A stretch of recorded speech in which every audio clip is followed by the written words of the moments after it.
Have you ever felt like someone has an invisible string attached to your decisions? Well, today we're pulling back the curtain on that hidden world of influence. We're going to explore the subtle and, yeah, sometimes pretty unsettling art of covert manipulation. I mean, really think about it for a second. That moment of hesitation, followed by a reluctant yes, or that feeling of being completely outmaneuvered in a conversation and you're not even sure how it happened. Let me tell you, these are not just random things. They are often the result of some very carefully applied psychological tactics.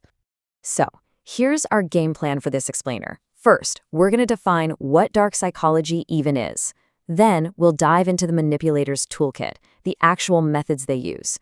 After that, we'll learn how to recognize these sneaky tactics, and most importantly, how to build up our own defenses against them.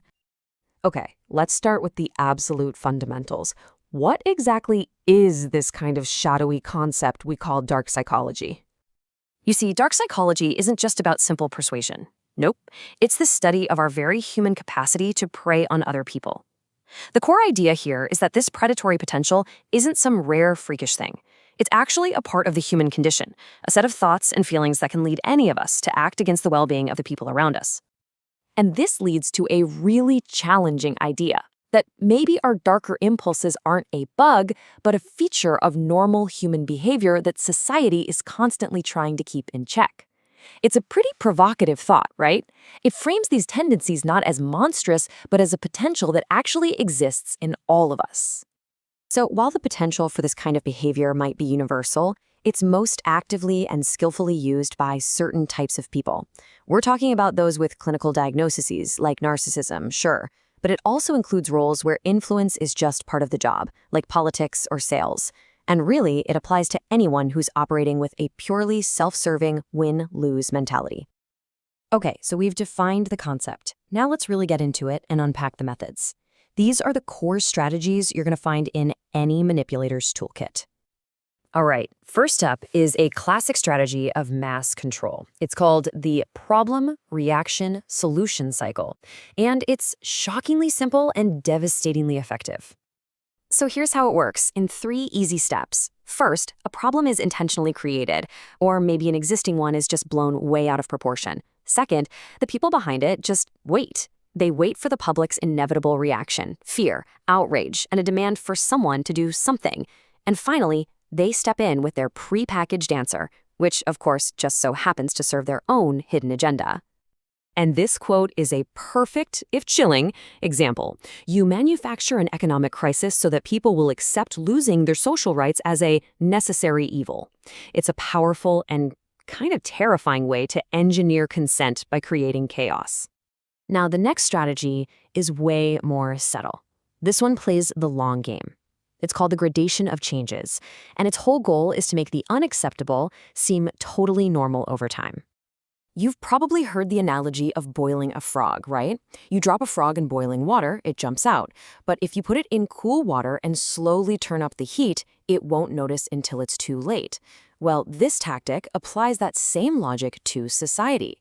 It introduces radical shifts so gradually, drop by drop, that the new reality is just accepted before anyone even thinks to resist. And the final tool in the kit we'll look at is a direct assault on how we make decisions, replacing reflection with pure emotion. It's designed to just bypass our logic entirely. I mean, why bother arguing with facts when you can just hijack someone's feelings? This tactic uses emotionally loaded content to get a really strong response from you, like fear or anger.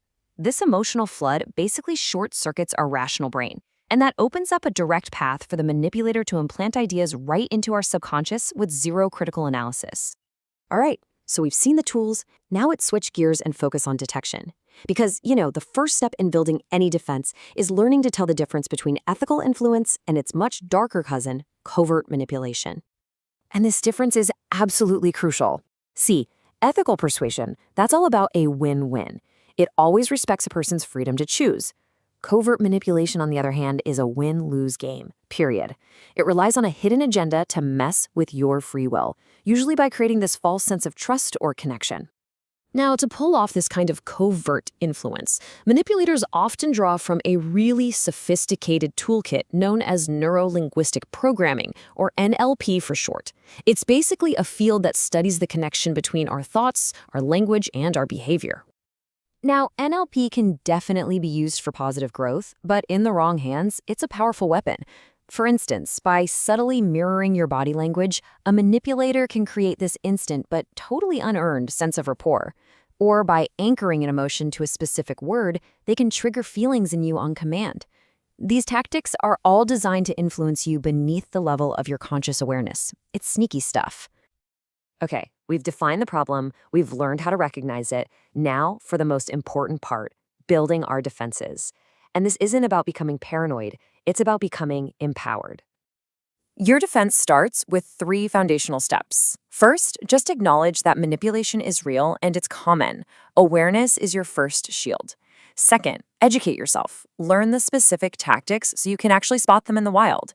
And third, practice assertive communication. That means learning to state your needs clearly and enforce your personal boundaries without feeling like you need to apologize for it. And beyond those steps, it's about cultivating these mindsets. Think of it like building a mental fortress. Trust your gut when something feels off. Don't be afraid to politely call out a tactic when you recognize it. And remember, your right to say no is absolute. You do not need anyone's permission. But above all, reinforce your own self-worth, because a manipulator's favorite target is always self-doubt. So we've unpacked the manipulator's toolkit and explored the first steps to building your defenses. The truth is, these patterns are everywhere, from media headlines to our own personal conversations. The real question is, now that you have this new awareness, what are you going to start to notice? And how is that going to change the way you navigate your world?